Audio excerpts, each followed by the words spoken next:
안녕하세요. 장호준입니다. 오랜만에 애니메이션 캐릭터로 돌아왔습니다. 오늘 이야기할 부분은 소리, 약간 어렵게 풀어봅니다. 약간 어렵게 풀어봅니다. 라는 얘기로 얘기를 꺼냅니다. 음향 시스템 기초는 거의 대부분 다 여러분 중학교나 뭐 초등학교에서도 배웠었던 과학의 근거를 둡니다. 그래서 소리의 참요소를 배웠고, 소리라는 것이 어떤 것이다. 그리고 이제 음향 시스템 핸드북이나 뭐 음향에 관련된 이제 공부를 좀 해보시면 소리라는 것이 이제 그 공기라는 것, 공기나 뭐 철이나 어떤 그 매개체의 진동의 전달에 의해서 이제 우리 인간의 귀로 들어와서 귀에 통해서 우리가 의미를 찾는 거. 그래서 그 의미를 찾는다라는 것이 사실상은 중요할 것 같아요. 그러니까 우리가 이제 만지려는, 우리가 뭔가를 믹스를 하거나 이렇게 이제 정리를 해서 아름답게 만들려는 그 음악 또는 뭐 어떤 사운드라는 거, 어떤 소리라는 것이 실은 이제 그냥 단순하게 그 웨이브, 우리가 파동으로 들리는 모든 것들을 다 소리라고 말할 수 있겠지만, 그 가운데 궁극적으로는 뭐 킥 드럼이건 뭐 사람 목소리건 피아노 소리건 하는 그 어떤 고정적인 이제 다른 캐릭터를 지니는 그 부분들을 따로 정의를 하니까, 그래서 그거를 그냥 단순하게 우리가 소리라고 하는 것이 아니고 어떤 뭐 음정을 지니는 어떤 악기의 소리, 그래서 그 악기의 그 소리의 모양이라는 것을 말하니까. 근데 이제 실은 그것들에 대한 구체적인 정의는 우리 이제 인간의 뇌에서 그거를 한다는 얘기죠.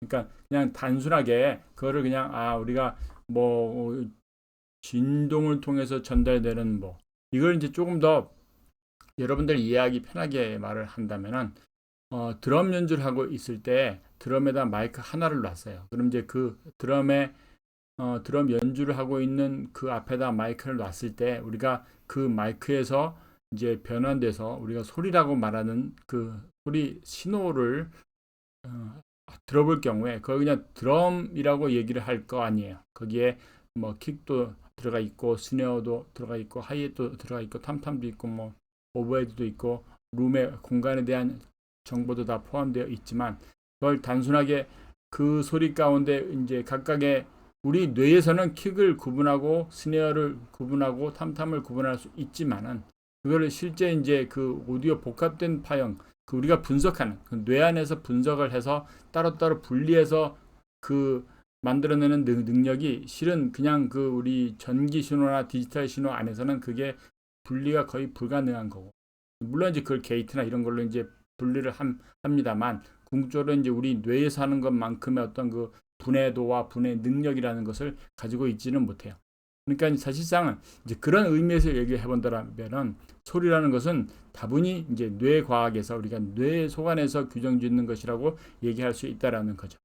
그냥 단순하게 그냥 소리, 그래서 우리가 악기가 연주하는 피아노가 연주해서 만들어내는 것을 그냥 피아노 소리라고 얘기하고 피아노 음악이라고 얘기할 수 있겠지만은, 그게 이제 우리 이제 오디오 엔지니어링에서는 그것이 실제 그 소리가 존재하는, 소리가 어디에서 이제 그 존재하느냐를 말하려면 그건 이제 뇌 안에서 존재한다라고 이야기를 한다라는 얘기예요.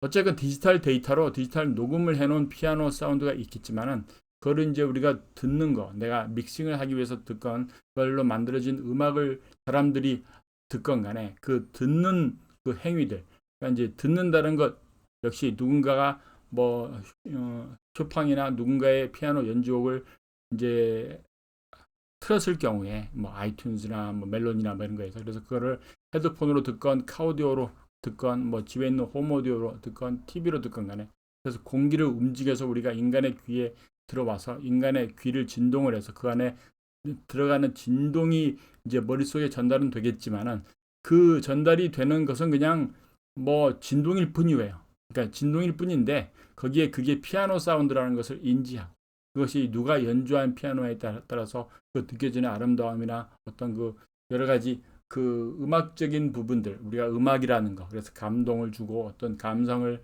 일깨우는 그런 도구로 쓰인다는 것 역시 이제 뇌에서 그것을 인지를 한다라는 얘기지. 그러니까 그 소리를 듣는 훈련을 한다라는 얘기다.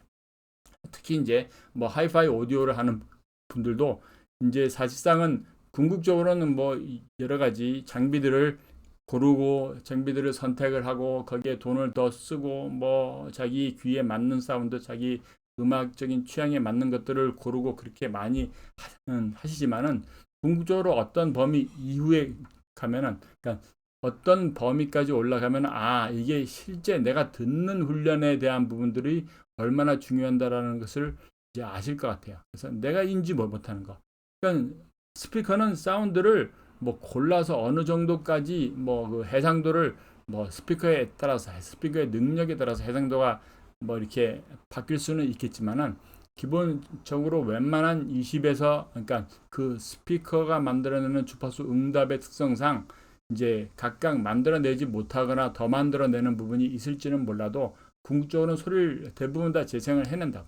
그 재생을 해놓는 그 소리 가운데 그걸 내가 얼마큼 잘 들을 수 있느냐, 잘 못 듣느냐.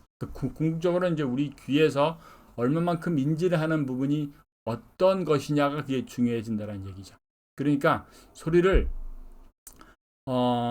소리가 어디에 존재하냐는 거.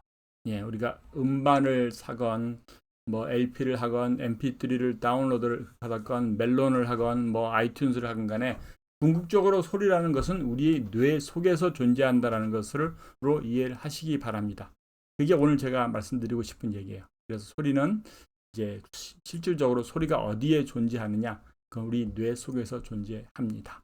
그러니까 우리 인간의, 그러니까 두기가 정상적이라서 우리가 동일한 소리를 듣는다는 것, 이제 뭐 그런 것이 기본적으로 갖추어진 사람들의 경우에 그럼 대부분 다 뇌 안에서 소리들을 판단한다는 얘기입니다. 그래서 그것 가운데 얼마만큼 많은 사람들이 대중적으로 인지하는 객관적인 아름다움이나 그 객관적인 좋은 밸런스라는 것을, 이제 그게 객관화된 데이터를 사람들이 많이 공유한다는 얘기고, 엔지니어 차원에서 이제 그 부분을 빨리 인지해서 그 부분에 맞는 그 입맛에 맞는 것들을 제공해야 된다는 것이 기술이라는 거.